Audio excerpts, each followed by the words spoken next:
আপনি শিক্ষক হিসেবে শিক্ষার্থীদের ট্র্যাকিং করতে পারেন? আমি একটু বলি। উনি সকল ক্যান্ডিডেট এমনকি স্বতন্ত্র অথবা সংগঠন সবাই কিন্তু প্যানেলশিপ দিচ্ছে। হ্যাঁ দিচ্ছি। দিচ্ছে না স্যার? দিচ্ছে।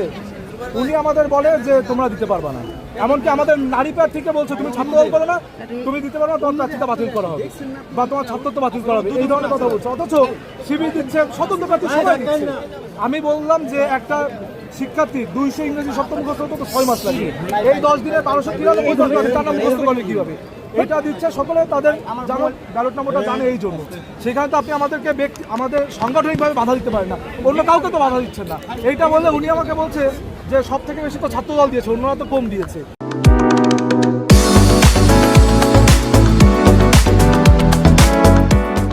যদি নিয়মে থাকে কেউ দিতে পারবে না, কেউ দিতে পারবে না। আর যদি নিয়মে থাকে দিবে সবাই দিবে। তাহলে উনি কেন এই যে ট্যাগিং এর রাজনীতি? আপনি শিক্ষক হিসেবে শিক্ষার্থীদের ট্যাগিং করতে পারেন? আমি একটু বলি আপনাদেরকে, ভোট কেন্দ্রে 100 মিটারের বাইরে যে কোনো প্রার্থী দিতে পারে। এবং আমি আপনাদের আরো বলি, আমরা এনকারেজ করি যে তারা এটা পায়, কারণ 43টা ভোট দিতে হবে। তারা যদি নাম্বারগুলো না পায় তাদের জন্য ভোটটা রিয়েলি ডিফিকাল্ট।